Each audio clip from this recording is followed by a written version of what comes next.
right, good morning, Dinner on a Dime. I am Misty, and I am here for another one of our fun topic videos.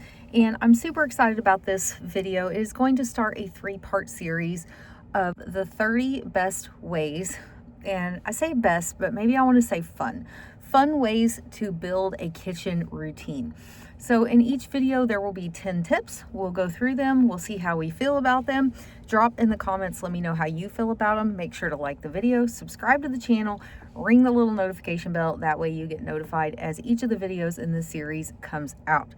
Don't want you to miss anything. So number one, first video is going to be about how do we get in the groove in the kitchen. Okay, we're buying the groceries, we're stocking up on things as we find them on sale. Now, how do we get in the kitchen and find a groove and a rhythm and a way to make things work for us? The second video is going to be all about building your kitchen superpower, okay? So think about yourself as the hero of your household. You are the cooking hero of your household, and what superpowers are we going to bring to the table? And then the last video will be all about leveling up our skills and our playtime in the kitchen, okay? So I really hope you'll stick around and enjoy all 3 videos in this series. I know this isn't my exact normal content because that revolves more around saving money on groceries and cheap dinners and things like that. But doing all of that prep work, all of the meal planning, all of the grocery shopping, all of that goes to waste if we don't actually get into the kitchen and use the tools and the resources that we are coming up with in the grocery store, right? So for some people, that's the hard part, is how do we get into the kitchen? How do we get going in the kitchen? So that's what this video is going to revolve around. So the first video, get in the groove. Let's get in the groove. Let's get in the kitchen. Let's get grooving and moving, and let's start using up the things that we've been buying at the store, right? So number 1 is create a cooking playlist. So this is not a recipe list, okay? This is a playlist of music that you get grooving and moving to. It makes you want to get things done. So if you are really into 70s disco might be your go-to music. If you're really into like EDM music, put that into your playlist. My playlist, I'm gonna need something fast, and I'm gonna need something that keeps me pumped, right? Pump up the jams, right? I'm from the 80s, sorry. But I need something that's fast-paced. I need something that keeps me moving, that's got a good beat to it. When music gets slow on me, I just don't feel the need to continue to get things done. So if I'm going to use music as an inspiration tool in the kitchen or while doing laundry or anything else, it's got to be upbeat music in order to sustain me through the task, right? So create a cooking playlist. Decide what type of music you like. Maybe you don't like music. Maybe you want to listen to a podcast while you're cooking, and that could be your go-to thing, is I'm going to listen to the murder podcast, or I'm going to listen to the news, or I'm going to listen to the latest monologue quips from the night before. Whatever it is that will keep you motivated, get you in the kitchen, get you listening, and get you cooking, okay? Number 2 is light a candle or a diffuser. So I love to go to like Bath and Body Works when the candles are on sale once a year and stock up on a couple of the big 3-wick candles, and I usually will get a couple for the kitchen and a couple for the bathroom because I enjoy lighting a candle when I have a nice bath as well. And so I have different scents that evoke different feelings in me, right? If I'm wanting to relax in the bathtub, I'm going to pick certain scents, where if I am cooking in the kitchen, I'm going to pick something else. And so you want a scent in the air that's light and airy and fun, and I would say flirty, and all of the things in the kitchen that make you feel good, right? We want to feel good in the kitchen. And so we're kind of setting the mood, right? We're setting the mood for cooking. So having a scent in the air that's pleasant, having a playlist going that's pleasant, all of those things will get you kind of into a space where you are happy and content and wanting to be in the kitchen. So number 3 is pick a weekly cooking theme. Now, this one is probably more for the people that are newer to this, right? I have told you before, I would struggle to cook with a theme, okay? I don't do theme nights, I don't do theme weeks, anything like that in my house, because I just crave too much variety. And so that really doesn't work for me, but it would work for a lot of people. So start with some sort of cooking theme. And it could be like, okay, I'm going to do all Italian food for a week, or we're going to do all Mexican food for a week, or all Chinese food for a week, or maybe it's by day. So we're going to do Taco Tuesday, we're going to do Pizza Friday, whatever the case may be for your house. But if you'll pick those themes, it at least gives you something to stride towards.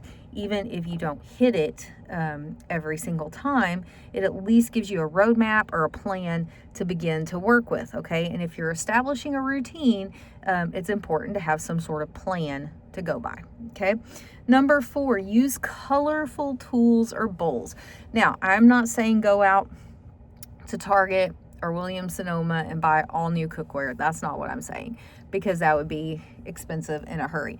But as I find cute cooking tools on clearance, I pick them up regardless of what color they are. So I have spatulas that are like red and green, and then I have spoons that are white and black. I have a whole set of things that are like a pinkish cream color. And I mix it all up, okay? I have some gray tools as well. And so it forms like this colorful, fun feeling in the kitchen. Bowls, I have old Pyrex bowls that I use that I buy at like secondhand stores. And so all of my cooking bowls are really fun and colorful. For things like chips and dip, I have the little like plastic kind of cubed off bowls that are all different Fiesta colors. For like dishes, I used to have Fiesta ware primarily. I still have some Fiesta ware. I sold off a bunch of it. I kept some, but because I've gotten into like the dishes that my grandmother had. And so I've gone back to kind of purchasing those as I find them in thrift stores. But again, that's because they're colorful and they're fun, just like Fiesta ware. So they've got different floral patterns on them and stuff. And so it makes it really fun in the kitchen. And so I do get inspired. It's funny because like if my black spoon's dirty and I have to use my white one, I'm like, ugh, the black one's my favorite. Or I have a purple one that's got a smiley face cut into it. I really like that spoon as well. All right, the next one is make prep time social. So when I am prepping for the meal, so like I'm cutting up the vegetables or the fruit, or I'm stirring up the mix or whatever it is that I'm doing, like a baking mix, that's when I want to like talk to my husband about his day, or that's when I'm going to talk to the kids about how was school today. Because when I'm really in the thick of cooking, sometimes I've got to concentrate on what it is that I'm doing, what it is I need to be stirring, flipping, whatever the case may be. And so I like to make that upfront time more special with them. So they get a little one-on-one time with mom or the wife as I'm prepping the meal. Then I'm kind of soloing it as I'm cooking. That's where I'm enjoying like my playlist or my podcast. And then once it's done and plated and on the table, that's when we enjoy our family time together. And we're all talking about our day or whatever the case may be. What do we have coming up this week? Are we excited about what we're doing over the weekend? So we're making dinner and mealtime a very social event.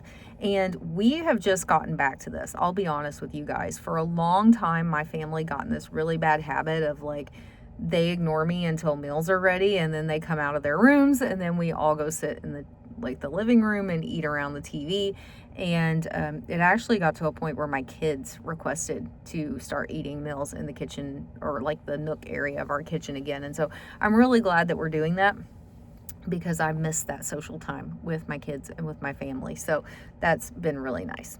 All right, next is try a new ingredient. Okay, now I know I preach on this channel, don't go buy one-off ingredients that are expensive or anything like that, because that's could be wasting money, or it could be overspending, because you might have an ingredient already in your kitchen that you could substitute, right?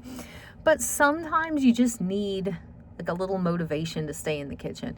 And if you find yourself in a spot where you need a little motivation to stay in the kitchen, I would say go buy that fun new ingredient, because at least that way you're staying in the kitchen and you're not spending 60 bucks on takeout, right?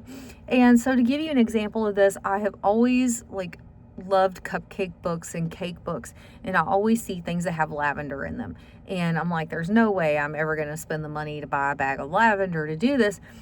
I finally bought a bag of lavender to do it, because I think it'll just be fun to try a new ingredient in the kitchen. And if it doesn't work out, it's okay. I can always post it on Facebook and ask if any of my friends want it. But it's keeping me interested in being in the kitchen. And I think that can be the goal of a new ingredient or a new recipe, is to motivate yourself to continue to get in the kitchen instead of falling out of your rhythm. So maybe it's not so much about setting the routine as it is maintaining the routine. You actually need to liven it up a little bit every once in a while by introducing something new. All right, number 8 is create a chef alter ego. Okay, now I'm not gonna say I'm a chef, maybe a contestant on a show, right? So I am always thinking jokingly always thinking, what would Gordon Ramsay think of what I'm making, and how would he talk to me if I presented this dish to him? And so I think that's kind of a funny way to think about it. But to me, probably I'm always more on that end of it, right? Like, I love Guy's Grocery Games, so I always kind of imagine myself going through my ingredient pantries, like going through his grocery store, and then coming up with something fun and unique to make for my family, just like I would want to make something fun and unique on a game show. So to me, that's kind of my alter ego, is more like a contestant than a chef. But envision what makes you happy when you're in the kitchen. If it would make you happy to be a chef, envision that. If it would make you happy to be a contestant, envision that and live that, and it will make it more fun and interesting while you're in the kitchen. All right, number 9 is play cooking show bingo. So I have never done this, but I think I might, and here's why. I bought some bingo cards for my son that are chore chart bingo, and so he can get a 4 in a row to get a small prize, or he can fill up the whole card to get a larger prize. And he is having so much fun with that. And the nice thing is it's gotten my really stubborn 11-year-old son, who does not want to help out around the house, to actually get his chores done by Thursday, at least the 4 in a row, because he at least wants to get that one prize. So I think playing cooking show bingo could be really fun, especially if you let your family fill out the card, not you. So maybe they fill out some of their favorite meals or their favorite desserts, and maybe they leave a few spots blank for you to work in some things. Or maybe they, instead of their favorites, they give you options like cook with chicken or cook with beef, or they give you options like try a new recipe or try a new ingredient. And so then you can try to bingo out for the week, right? And it could be small prizes. Like, to give you an idea, like for my son for this week, if he gets his 4 in a row, he gets an egg roll from QT Quick Trip. He loves their egg rolls, and so that would be his prize, is he gets an egg roll from QT. If he fills up his entire card, he gets to pick something fun for the family to do on a Saturday. And so he has talked about he wants to do a picnic in the park if he gets his full bingo. So it doesn't have to be anything really expensive, really out of the ordinary, just something that is just kind of fun, just a little reward for staying in the kitchen, right? All right, and then number 10 is celebrate every meal with a photo. Now, I do not post all of my meal photos online. Maybe I should, but I don't. But I do often take pictures of what I make, and here's why. Me and my mother have a wonderful little thing we do every night where one of us will text the other, "What's for dinner?" Okay. And then that person will share what it is that they made for dinner that night, and then the other one will respond back with what they made. And it's crazy how many times we line up on certain things, and it's just like, wow, great minds think alike, right? But I like to take a picture and send it with my description. So if I tell my mom that I made like roast potatoes and carrots, I will send her a picture of it. And I just think it makes it so much more fun to show off what it is that I made, what it looks like. And so maybe you can find a friend to do that with, because I imagine everyone on my Facebook page and probably everyone on your Facebook page would be like, why do you have to post a picture of your food every single night? That's very annoying. But if you had one person who's like-minded and who could get in on the fun with you, I think that would be where I would say to utilize the celebrate every meal with a photo, right? Or maybe you're at home cooking and your spouse is on the way home and they're like, hey, what are we having for dinner? You can send them a picture of what you're working on. That would count too, right? All right, so that is it for today's video. That is the 10 tips that will help get you in the groove, that are part of our bigger 30 fun ways to start building a kitchen routine. So I hope you enjoyed those tips. Make sure you stick around. And like I said, we'll have 2 more parts to this video. So next we will talk about building our kitchen superpowers. And then lastly, we will talk about leveling up and playing and having fun in the kitchen. All right, I will see you guys in those videos. Have a great day. Bye.